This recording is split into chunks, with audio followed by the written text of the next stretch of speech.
Allahu Akbar, Allahu Akbar, Allahu Akbar, Allahu Akbar, walillahil hamd. Alhamdulillahilladzi anzala haddin kitabahu wa lahum ya lahu iza. Asyhadu an la ilaha illallah wahdahu la syarika lah wa asyhadu anna Muhammadan abduhu wa rasuluh. Allahumma shalli wa sallim wa barik ala sayyidina Muhammad wa ala alihi wa ashabihi wattabi'in lahum bi ihsan ila yaumil. Amma ba'du fa ya ibadallah ittaqullaha haqqa tuqatih wa la antum minal muslimun. Saudaraku dan keluargaku yang dirahmati Allah Subhanahu wa taala, marilah sama-sama kita meningkatkan ketakwaan kita kepada Allah Subhanahu wa taala dengan melakukan segala perintah dan meninggalkan segala larangannya. Allah Subhanahu wa taala berfirman, "Ya ayyuhalladzina amanu taqullaha wa la tazur nafsun ma qaddamat li qadin wattaqullaha innallaha ghafiru bima ta'malun." Maksudnya, wahai orang-orang yang beriman, bertakwalah kepada Allah dengan mengerjakan suruhannya dan meninggalkan larangannya, dan hendaklah tiap-tiap diri melihat dan memperhatikan apa yang telah disediakan dari amal-amalnya untuk hari esok, hari-hari akhirat. Dan sekali lagi diingatkan, bertakwalah kepada Allah, sesungguhnya Allah amat meliputi pengetahuannya akan segala yang kamu kerjakan. Al-Hajj ayat 18. Dalam usaha kita mengharungi kehidupan, kita harus berasa senang dan menerima ketentuan Allah Subhanahu wa taala. Ketentuan ini umumnya kita sebut sebagai takdir.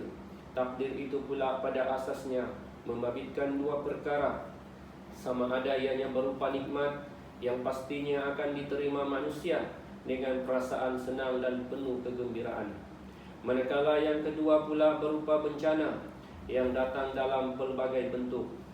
Antara tujuan seseorang itu diuji Allah Subhanahu wa taala adalah bagi menghapuskan dosanya.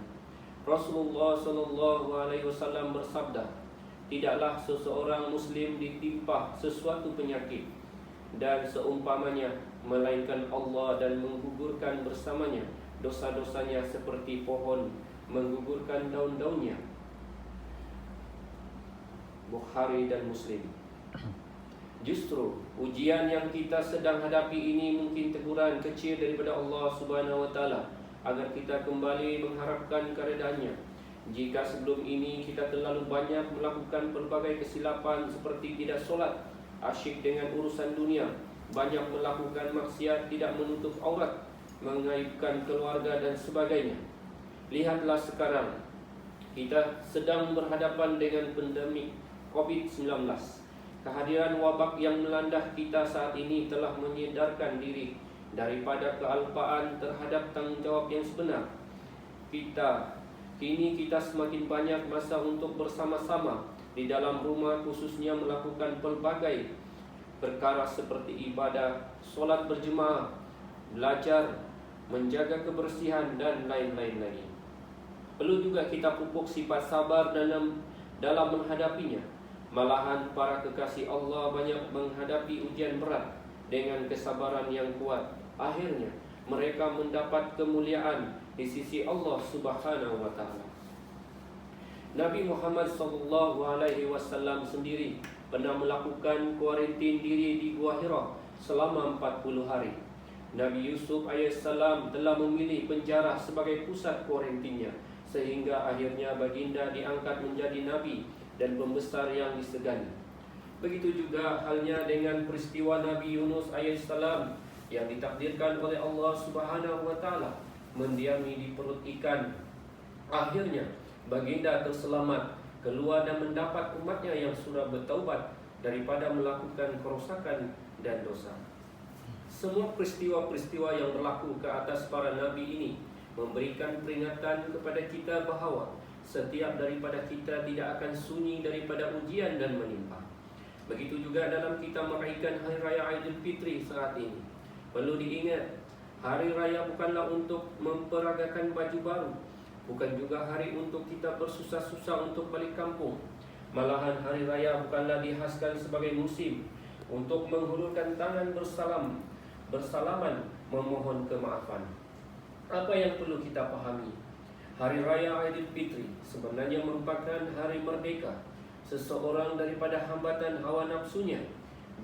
Hari di mana kesucian kita nikmati setelah dikotori oleh hawa nafsu, oleh dunia, oleh iblis dan lain-lainnya. Kita kembali suci setidak-tidaknya noda hitam yang terdapat dalam diri kita sebelum ini. Kembali putih jernih dengan kehadiran 1 Syawal. Itulah hari raya sebenar yang patut kita raikan dengan hati dan pikiran yang suci dan bersih. Malahan setiap hela nafas kita selayaknya hanya membesarkan Allah Subhanahu wa taala dengan zikir, takbir, tahmid dan tahlil. Saudaraku dan ahli keluargaku yang dikasihi Allah Subhanahu wa taala, dalam ajaran Islam dianjurkan kita bersikap seperti yang disabdakan oleh Rasulullah sallallahu alaihi wasallam. Apabila sesuatu musibah menimpa engkau, maka janganlah engkau berkata, kalau tadinya aku berbuat begitu, tentulah jadinya akan begini. Namun hendaklah engkau katakan, Allah mentakdirkan yang demikian, dan apa-apa yang dikehendakinya Dia perbuat. Ingatlah sesungguhnya ucapan kalau itu membukakan peranan syaitan. Setiap ridho haruslah ditunjukkan baik ketika menerima nikmat maupun ditimpa musibah. Bagi mukmin, segala keputusan Allah Subhanahu wa taala adalah terbaik. Kurniaan kejayaan dalam hidup tidak menjadikannya riak, takabur dan ujub sehingga menjeratnya ke neraka. Apabila diuji dengan musibah pula, ia tidak membawa kepada rasa putus asa, kecewa dan merungut sehingga boleh dilabelkan sebagai manusia yang tidak bersyukur. Allah Subhanahu wa taala memberikan kepada kita keimanan dan ujian. Bermakna setiap kali manusia teruji, keimanannya akan menjadi penentu sama ada kita mampu menghadapi ujian tersebut dengan reda atau tidak. Maka lebih berat ujian yang dihadapi, semakin tinggi keimanan perlu diraih untuk kita berjaya mengharunginya. Justru apabila kita mengaitkan segala kejadian di dunia adalah hasil aturan dan kehendak Allah Subhanahu wa taala, kita akan melihat semuanya dari sudut positif. Allah tidak akan sekali menzalimi hamba-Nya. Keimanan dan menyuntik kekuatan insan untuk berhadapan dengan ujian, melainkan ia juga berupaya menjauhkan dirinya dari kelemahan, putus asa dan kemudaratan kecewa. Keimanan inilah yang akan menimpa pribadi teguh mengharungi cabaran dunia. Firman Allah Subhanahu wa taala dalam surah Al-Taubah ayat 59 yang bermaksud, dan amatlah baiknya kalau mereka berpuas hati dengan apa yang diberikan oleh Allah dan Rasul-Nya kepada mereka. Ambil sambil mereka berkata, cukuplah Allah bagi kami. Allah akan memberi kepada kami dari limpah kurnia-Nya. Demikian juga Rasul-Nya. Sesungguhnya kami sentiasa berhadap kepada Allah. Barakallahu li wa lakum bil Qur'anil azim.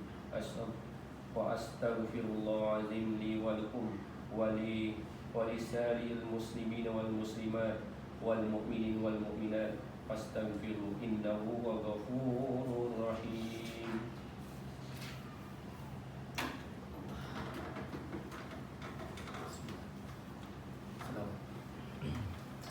Bismillahirrahmanirrahim. Alhamdulillahirabbil alamin.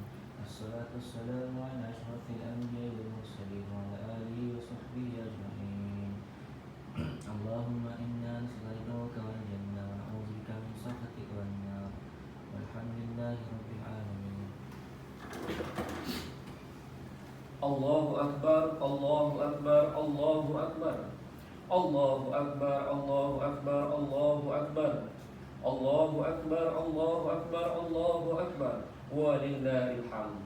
Alhamdulillahillazi arsala rasuluhu bil huda wa dil haqqi liyura wa ala zik wala dini kulli wala karihal musrikun. أما بعد فيا عباد الله اتقوا الله فقد لا في عزيم إن الله وملائكته يصلون على النبي يا أيها الذين آمنوا صلوا عليه وسلموا تسليما اللهم صل وسلم وبارك على سيدنا محمد وعلى آله محمد ورسول الله وعلى آله وأصحابه أجمعين آمين يا رب العالمين. Ya Allah, ampunilah dosa kami, dosa kedua ibu bapa kami, anak-anak kami serta saudara-saudara kami sesama Islam. Lindungilah kami dan negara kami daripada wabak penyakit, musibah serta fitnah. Ya Allah, dengan nama-Mu yang maha agung, Engkau angkat dan hilangkanlah penyakit yang menimpa kami saat ini. Teguhkanlah keimanan kami dalam menghadapi ujian dari-Mu. Sesungguhnya Engkaulah yang memberikan ujian ini dan Engkau jugalah yang menurunkan penawarnya. Rabbana zalamna anfusana wa illa taghfir lana wa tarhamna lakunanna minal khasirin. Rabbana atina fid dunya hasanah wa fil akhirati hasanah wa qina adzabannar. Sallallahu ala sayyidina Muhammadin wa ala alihi wasallam walhamdulillahi rabbil alamin. Allahumma